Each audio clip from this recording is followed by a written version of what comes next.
So in the previous video जो तुमने I hope देखा हो, 2 पार्ट्स जो हमने अभी पढ़े हैं, जिसमें हमने बहुत ही कीम तरीके से या फिर बहुत ही डीप तरीके से हमने स्टैक की वर्किंग को विद एग्जांपल समझा, जिसमें हमने at the end calling conventions भी देखे जो हो, होते हैं डिफरेंट आर्किटेक्चर में। एग्जांपल 32 64, ये जो आर्किटेक्चर है वो सिर्फ सीमित नहीं है 32 पर, आम भी होता है जो अभी नया आया है उसमें भी एक्सप्लॉइटेशन होती है, पर फिलहाल जो है बेसिकली अभी हम 32 और 64 पे देखेंगे। मेन फोकस हमारा 64 होगा आर्किटेक्चर, तो उसके लिए एक्सप्लॉइटेशन देखेंगे कैसे एक्सप्लॉइटेशन क्रिएट करते हैं। और क्यों 64 देखेंगे, क्योंकि मोस्ट ऑफ द कंप्यूटर जो अब है वो सब 64 बेस हैं और 32 बेस है नहीं, तो इसलिए। पर बहुत सारे तुम्हें जगह मिलेगा जहाँ पे तुम्हें 32 मतलब 32 बिट आर्किटेक्चर वाला भी चैलेंजेस मिलेंगे, उसके लिए तुम्हें डिफरेंट अप्रोच यूज करनी पड़ेगी। सो ओके, ठीक है। सो आज हम सबसे पहले एक चैलेंज देखते हैं, जैसे मैंने अभी एक इस करंट डायरेक्टरी में जो सॉफ्टवेयर एक्सप्लोरेशन करके उसमें एक मैंने बना रखा है। पहले हम उसकी बिहेवियर को चेक करेंगे एंड आफ्टर दैट, ठीक है। सबसे पहले हम देखते हैं अगर इस चैनल को समझने के लिए जो प्री रिक्विजिट है कि आपको सी प्रोग्रामिंग आनी चाहिए, क्योंकि most of the memory corruption जो होता है वो लो लेवल लैंग्वेज में ही होता है, जिसमें कोई भी गार्बेज कलेक्टर नहीं होता, ठीक है। कोई भी बैकएंड डीमन डीमन प्रोसेस नहीं होता जो अनयूज्ड जो अन जो आउट ऑफ द स्कोप या फिर अनयूज्ड वेरिएबल जो होते हैं उनको ड्रॉप कर सके या फिर उसको फ्री कर सके, जैसे जावा में होता है या रस्ट में होता है, ठीक है। वैसे ही हमारे पास सी सी प्लस में कुछ नहीं होता। अगर तुम्हें कोई मेमोरी को एलोकेट कराते हो मैलॉक या फिर रीएलॉक कैलॉक से, तो तुम्हें क्या करना होता है, उसको वापस से फ्री भी करना होता है। तो तुम सी प्लस उसमें न्यू न्यू ऑपरेटर यूज करते हो और वापस से उसके बाद डिलीट ऑपरेटर यूज करते हो। सेम यहाँ पे भी हमें वही चीज करनी पड़ती है, हमें खुद से ही सारी की सारी मेमोरी को सेफली रिटर्न करना होता है। तो सारे करप्शन इसी लेवल पर होते हैं। सी प्लस प्लस में लुआ भी एक लैंग्वेज है जिसमें मेमोरी करप्शन देखा जाता है, और बेसिकली सी प्लस में ही होता है, ठीक है। तो अब हम चेक करते हैं हमारा सी प्लस प्लस का कोड है यहाँ पर। तो सबसे पहले अगर मैं थोड़ा सा एक्सप्लेन करना चाहूँ तो क्या है यहाँ पर, तो तुम देखोगे कि यहाँ पर हमारे पास ये आर्ग सी क्या करता है, एक वेरिएबल होता है जो मेन में आर्गुमेंट्स की तरफ फर्स्ट आर्गुमेंट पास होता है। ये बताता है कि कितने आर्गुमेंट जो है वो प्रोग्राम के जब प्रोग्राम रन हुआ था उसके साथ कितने आर्गुमेंट पास हुए थे, पता चल जाएगा इसका मतलब है। अगर हमने आर्गुमेंट 2 से कम पास किए गए हैं तो हमें क्या एक मैसेज दे देगा कि रिक्वायर्ड आर्गुमेंट, और मॉडुलस ऐसे रखा है, मॉडुलस ऐसे एक फॉर्मेट स्पेसिफायर है। ये बता रहा है कि यहाँ पर इसकी जगह पे एक स्ट्रिंग प्रिंट होगा। वो स्ट्रिंग कौन सा होगा, वो जो आर्ग वी क्या है, हमारे पास एक कैरेक्टर पॉइंटर एरे है, मतलब एक एरे है जिसके अंदर बहुत सारे कैरेक्टर पॉइंटर्स हैं, एक ऐसा पॉइंटर जो कैरेक्टर की स्ट्रिंग को पॉइंट कर रहे हैं, ठीक है। तो हमें क्या करना है कि जो जीरो पोजीशन पे जो कैरेक्टर पॉइंटर है उसको प्रिंट कर देना है। बहुत ही डीप में लेके जा रहा हूँ कि इसका मतलब क्या है, अभी हम देखेंगे क्या मतलब। उसके बाद हमने एक वैल्यू स्पेसिफाई कर रखी है, जिस वैल्यू नाम से एक वैल्यू स्पेसिफाई कर रखी है जिसकी वैल्यू 5 है, ठीक है। उसके बाद हमारे पास 2 कैरेक्टर बफर हैं 8 बाइट्स के। अब यहाँ पर ये सोचने वाली बात है कि इनका साइज़ क्या होगा। कैरेक्टर का साइज़ होता है वो 1 बाइट होता है। तो अगर 8 कैरेक्टर एक कैरेक्टर बफर है तो 8 बाइट्स ये रहे और 8 बाइट्स ये रहे, मतलब टोटल 16 बाइट्स का हमारे पास बफर सेपरेट है। बट सबसे पहले हमने क्या किया है यहाँ पर कि हमने बफर 1 के अंदर 1 को कॉपी किया है, और सेकंड में हमने बफर 2 के अंदर 2 को कॉपी किया है। 2 जो स्ट्रिंग है इसको कॉपी किया है। आफ्टर दैट हमने यहाँ पर क्या किया है प्रिंट वाले स्टेटमेंट में कि हमने सबसे पहले क्या किया है, buffer 2 is at modulus P and contain modulus S. समझ गए, मॉडुलस पी यूज होता है पॉइंटर के अंदर जो वैल्यू है उसको प्रिंट करना हेक्साडेसिमल में। 8 पी जो मॉडुलस पी जो होता है वो यूज होता है 8 बाइट के पॉइंटर को प्रिंट करने के लिए। अगर कोई पॉइंटर जो 8 बाइट्स लॉन्ग है तो उसको प्रिंट करने के लिए मॉडुलस पी यूज करते हैं। मॉडुलस एक्स हम तब यूज करते हैं जब हमें 4 बाइट का पॉइंटर प्रिंट करना होता है, ठीक है। मॉडुलस एस आया हमारे पास। मॉडुलस एस क्या है, मॉडुलस अब पहले हमने बफर का एड्रेस प्रिंट कर दिया बफर 2 करके, और बफर 2 दूसरे में हमने बफर 2 के अंदर जो वैल्यू सेव है उसको हमने प्रिंट कर दिया। आई गेस तुम्हें सी लैंग्वेज थोड़ी सी आती हो, और उसके बाद हमने सेकंड लाइन में यही किया है। उसके बाद हमने यहाँ पर एक ये भी प्रिंट कर दिया है कि मॉडुलस, यहाँ पर हमने वैल्यू की भी एड्रेस को प्रिंट किया है, उसके अंदर की वैल्यू को एक बार डेसिमल में प्रिंट करा है हमने और एक बार हेक्साडेसिमल में प्रिंट किया, बस यही किया और कुछ नहीं किया। सेकंड उसके बाद हमने एक ये प्रिंट स्टेटमेंट डाला है जिसमें मैं बता रहा हूँ, मतलब कोड बता रहा है कि हमने जो फर्स्ट आर्गुमेंट जो तुमने पास किया है प्रोग्राम के साथ उसको हम कॉपी करने वाले हैं बफर 2 के अंदर, ठीक है। तो अब हमने बफर 2 के अंदर स्ट्रिंग कॉपी यूज किया है, बफर 2 आर्ग वी। अब जैसे ही हम आर्ग वी जो भी हम फर्स्ट कैरेक्टर मतलब फर्स्ट आर्गुमेंट पास करेंगे वो बफर 2 के अंदर कॉपी हो जाएगा। अब कॉपी कहाँ से होगा, स्टार्टिंग पोजीशन से। इसका मतलब क्या है कि बफर 2 ओवरराइट हो जाएगा, एंड आफ्टर दैट ये हमें फिर उसके बाद वापस से जो हमने यहाँ पर कोड लिखा हुआ है नीचे लिखा है कि वैल्यू और एड्रेस वैल्यू और एड्रेस वैल्यू और एड्रेस प्रिंट करना है हमें तीनों वेरिएबल्स का जो हमने साइन किए, ठीक है। एग्जिट करते हैं यहाँ से। मैंने इसको पहले से प्री कंपाइल कर रखा है। लेट्स से चैल यहाँ पे मेरे पे एक प्रैक 1 है। अगर मैं प्रैक 1 को डायरेक्ट ऐसे ही रन करता हूँ क्योंकि एग्जीक्यूटेबल है तो हम डायरेक्ट इसको रन कर सकते हैं। तो यहाँ पे देखो मुझे इसने स्टेटमेंट दे दी कि required N argument. Let's say मैंने आर्गुमेंट डाल दिया 0 ट्रेस। नाउ क्या है हमारे पास कि सबसे पहले क्या है कि बफर 2 का जो एड्रेस है इसने प्रिंट किया कि बफर 2 का एड्रेस ये है और उसके अंदर 2 है जिससे हमारा कोड है। एक काम करते हैं यहाँ पे वापस से उसको साइड बाय साइड खोल लेते हैं ताकि आसानी हो, ठीक है। ओके, सबसे पहले इसने क्या किया, ये कॉपी कर लिया इसने, एंड आफ्टर दैट सबसे पहला प्रिंट स्टेटमेंट की बफर 2 एज मॉडुलस पी, पहले उसने बफर 2 का एड्रेस प्रिंट किया, ठीक है, जो है ये। और उसके बाद उसने बफर 2 के अंदर जो स्ट्रिंग सेव है जो है 2 वो किया, क्योंकि मैंने सबसे पहले बफर 2 के अंदर 2 डाला था, एंड वही सेम जो चला है वो 1 के साथ चला। उसके बाद वैल्यू प्रिंट करी कि जो वैल्यू कि हमारा वैल्यू किस लोकेशन पर है और हमारे वैल्यू जो जो लोकेशन पे उसके उस लोकेशन पे उसकी वैल्यू क्या है, ठीक है। ये मैंने बताया है, हमने बात करी है पिछली वीडियो में कि लोकेशन क्या होता है, लोकेशन पे वैल्यू क्या होती है, ठीक है। वापस उसके बाद हमने यहाँ पे कोड प्रिंट किया है कि हम कॉपी कर रहे हैं 9 बाइट्स के डेटा को बफर 2 के अंदर 9 बाइट्स का डेटा कैसे इसने किया है, यहाँ पे मैंने मॉडुलस डी स्ट्रिंग लेंथ पास किया है। तो स्ट्रिंग लेंथ क्या करता है, जो भी आर्गुमेंट 1 तुमने पास किया है उसकी उसकी जो नंबर ऑफ कैरेक्टर्स हैं उसको रिटर्न करता है नंबर ऑफ कैरेक्टर्स को। तो as you can see zero trace में जीरो, जो ये जीरो वर्ड है ये 4 बाइट्स का है और ये 5 बाइट्स का है, तो टोटल 9 बाइट्स का है ये, ठीक है। आफ्टर दैट हमने कॉपी किया है जीरो ट्रेस को बफर 2 के अंदर। अब बफर 1 के अंदर हमने कॉपी किया है ई को, पर हमारे हमने तो बफर 1 के अंदर कुछ डाला ही नहीं, समझ रहे हो। हमने बफर 1 के अंदर तो कुछ डाला ही नहीं, हम तो बफर 1 के अंदर ऊपर डाला था यहाँ पे 1, बट और हमने कॉपी किया था बफर 2 के अंदर, पर किसी चलते किसी कुछ मैजिकली ऐसा हुआ कि बफर 1 के अंदर 1 ना आके ई आ रहा है। अब क्यों ई आ रहा होगा, एंड आफ्टर दैट तुम देख सकते हो कि वैल्यू जो है हमारी वो ओवरराइट नहीं है, वो सेम है, ठीक है। तो तुमने अभी देखा कि बफर ओवरफ्लो क्या होता है, this is how buffer overflow work. अगर अभी हम थोड़ा सा और देखेंगे तो हमें समझ में आ जाएगा कि कैसे हुआ है, ठीक है। सो एक्चुअली हुआ क्या है कि सबसे जैसे ही तुम्हारा मेन मेमोरी लोड हुआ, जैसे तुम्हारा मेन फंक्शन लोड हुआ स्टैक के अंदर, तो क्या हुआ कि जो स्टैक के जो 3 वेरिएबल्स थे, जो स्टैक के 3 वेरिएबल्स थे,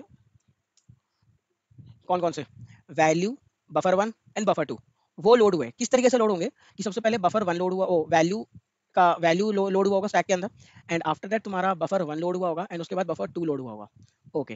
एंड उसके बाद तुमने बफर 1 के अंदर, बफर 1 के अंदर क्या किया, 1 को डाला, कॉपी किया, एंड उसके बाद बफर 2 के अंदर तुमने 2 कॉपी किया। उसके बाद जो तुमने आर्गुमेंट पास किए जीरो ट्रेस, उसके बाद वो कॉपी हुए। अब जैसे तुमने बफर 2 के अंदर उसको कॉपी किया, जैसे तुमने बफर 2 के अंदर उसको कॉपी किया, तो बफर 2 के नीचे बफर 1 था, तो पहले बफर 2 कॉपी हुआ पूरा, क्योंकि उसके अंदर 8 बाइट्स थे और तुमने 9 बाइट्स की वैल्यू को कॉपी करने की कोशिश करी, तो वो बफर 1 बफर 2 के अंदर तो खाली 9 8 बाइट्स को कॉपी करेगा, ठीक है, 8 बाइट्स को कॉपी करेगा, और जो तुम्हारा लास्ट का जो बाइट है ई, वो तुम्हारा ओवरराइट कर देगा ई बफर 1 को। इस तरीके से तुम्हारा एक्चुअली में हुआ। तो दिस इज बफर ओवरफ्लो। इसको हम ऑर्डर से देख लेते हैं।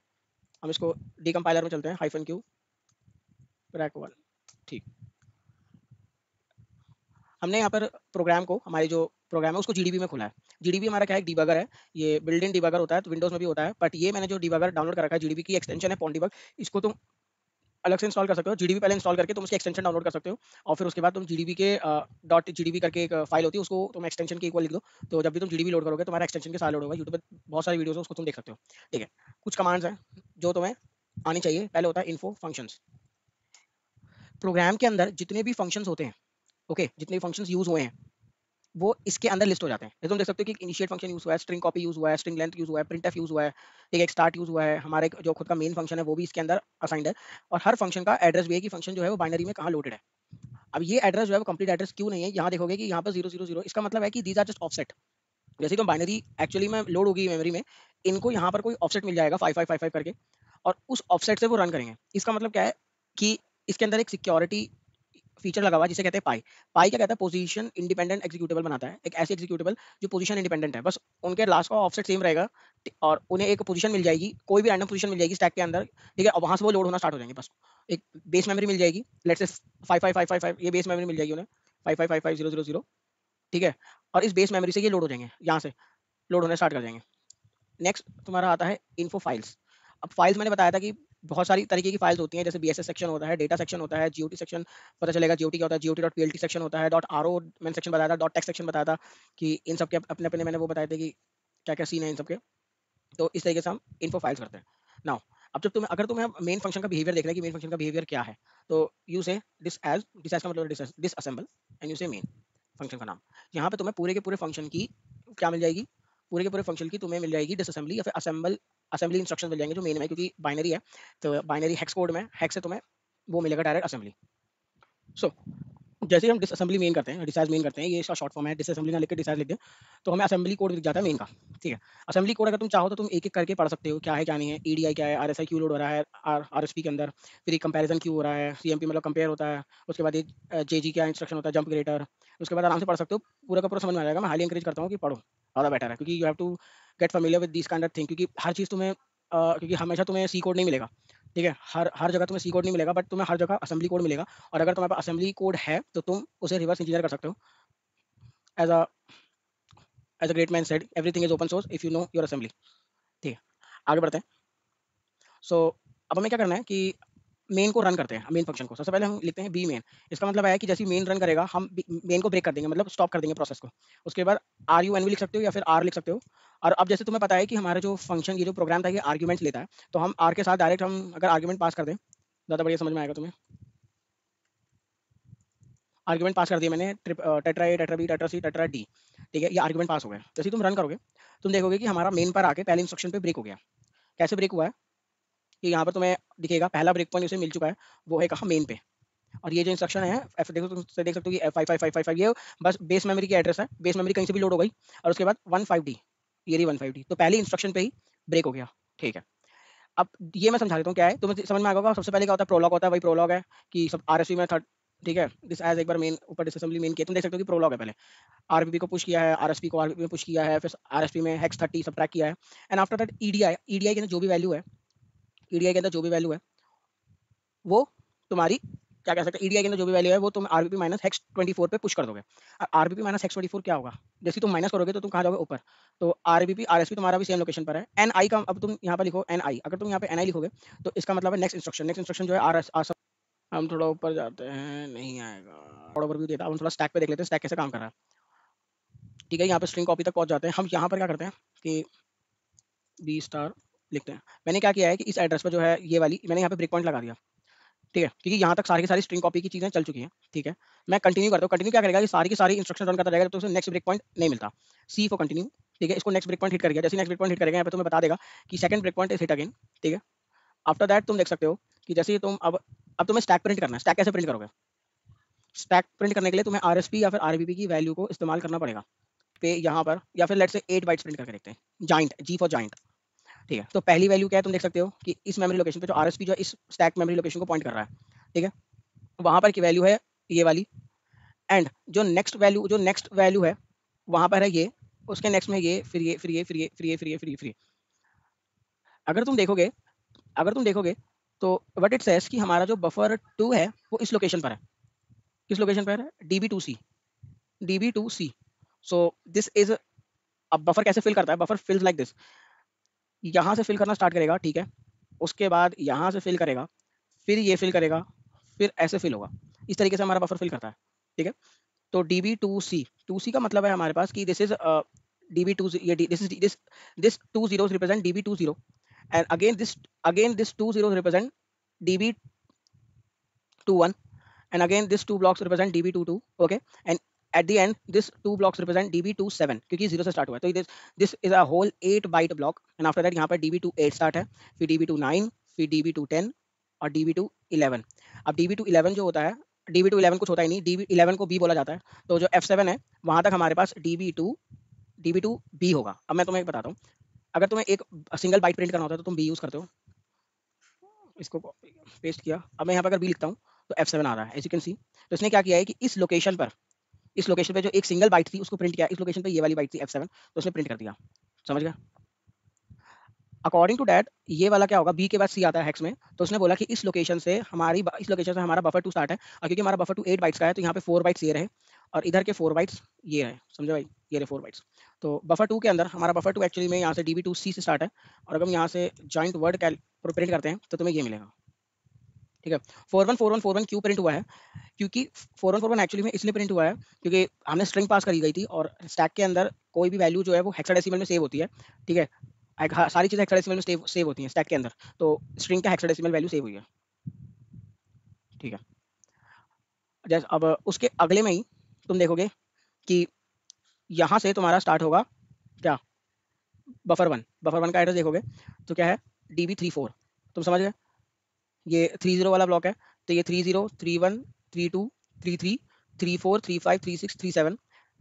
आफ्टर दैट क्या होगा, 37 के बाद 38, यहाँ से 4 बाइट और यहाँ से 4 बाइट उठाओगे तो तुम्हारे पास क्या मिलेगा कि, ओके मैं यहाँ पर 3 4 लिख देता हूँ, तो यू विल सी कि तुम्हारा बफर 1 ये है और तुम्हारा बफर 2 ये है। तो तुम देख सकते हो कि तुम्हारे बफर 1 के अंदर एक्चुअली में क्या सेव होना चाहिए था, 1 सेव होना चाहिए था, बट क्या सेव है तुम्हारे पास, ये जो हेक्साडेसिमल, अगर तुम इसको ये तुम्हारा हेक्साडेसिमल है, तुम स्ट्रिंग में कन्वर्ट करते हो तो तुम्हें पता चलेगा क्या कि एक्चुअली में यहाँ पर, इसको मैं तुम्हें रिप्रेजेंट भी करके दिखा देता हूँ। लेट्स से कि तुमने प्रिंट किया है यहाँ पर एस को, वैसे तो ये डी रेफरेंस नहीं का, ठीक है। तुम देख सकते हो कि तुम्हारे पास इस लोकेशन पे ये स्ट्रिंग सेव है, BBB CCC, ठीक है। तो ये समझ में आ गया, तो इसका हाफ पार्ट तुम्हारा 2 के अंदर चला गया, हाफ पार्ट तुम्हारा 1 के अंदर चला गया। इस तरीके से ओवरफ्लो काम करता है। कैसे ओवरफ्लो काम करता है, क्योंकि तुमने उस बफर के अंदर वो उतनी वैल्यू हटानी चाहिए जितनी उसकी साइज नहीं है, तो क्या हुआ कि उसके अगल बगल जो भी वैल्यू थी उसमें वो वैल्यू ओवरफ्लो कर गई। ठीक है, नेक्स्ट तुम देखो यहाँ पर कि जो तुम्हारा जो वैल्यू है 5 वो कहाँ पे था, DB3C कहाँ होगा तुम्हारे पास, यहाँ पर होगा, बट अब वो ओवरराइट हो चुका है। अगर तुम अब कंटिन्यू करोगे it will show you what कि बफर 2 में ये है, ठीक है। अब क्यों बफर 2 में ये पूरा का पूरा स्ट्रिंग क्यों दिखा रहा है? क्योंकि बफर 2 के अंदर साइज 8 था, पर ये पूरा का पूरा स्ट्रिंग क्यों दिखा रहा है? पूरा पूरा स्ट्रिंग इसलिए दिखा रहा है क्योंकि प्रिंटफ यूज़ किया है। प्रिंटफ जो है वो तब तक प्रिंट करता है, या फिर जो मॉडुलस एस स्पेसिफायर है वो तब तक प्रिंट करता है जब तक उसे कोई नल कैरेक्टर नहीं मिलता। तो अगर वो बफर 1 के लिए यहाँ से प्रिंट करना चाहेगा, तो यहाँ से स्टार्ट करेगा, इसको पूरा प्रिंट करेगा, इसको पूरा प्रिंट करेगा और यहाँ तक प्रिंट करेगा, उसके बाद उसे जैसे ही 0 एनकाउंटर होगा, वो स्टॉप कर जाएगा। इसलिए उसने पूरा का पूरा ही वैल्यू प्रिंट कर दी। 1 की भी प्रिंट कर दी और अपनी भी प्रिंट कर दी, बफर 1 की भी और अपनी भी। सेम बफर 1 ने फिर अपनी वैल्यू प्रिंट करी, अपनी वैल्यू कैसे प्रिंट करी? बफर 1 यहाँ से स्टार्ट हुआ और यहाँ खत्म हो गया, सिंपल। अब क्योंकि ये जो वाली बाइट थी, ये जो वाली बाइट थी, ये हमारी असाइन हुई थी वैल्यू ऑब्जेक्ट के लिए जो हमारे पास सी के अंदर है, वेरिएबल के लिए, वो ओवरराइट हो गई एक्चुअली 0 से। कैसे ओवरराइट हुई है? एट द एंड में जब हम जब जैसे ही हम क्योंकि एक्चुअली डेटा पुश हुआ है, ठीक है। डेटा कैसे पुश हुआ है कि पीछे वाले 0 जो है वो आगे पुश होते गए, आगे पुश होते गए, तो क्या हुआ कि जो 5 जो है ओवरराइट हो गया 0 से। हाँ, ऐसा ही हुआ। तो this is how stack work. I hope ये समझ में आ गया होगा किस तरीके से हुआ है। अब अगला हम एक चैलेंज देखते हैं। जैसे ही वो चैलेंज देखेंगे, वो चैलेंज हमें और अच्छा अच्छे से समझ में आ जाएगा कि हुआ क्या है।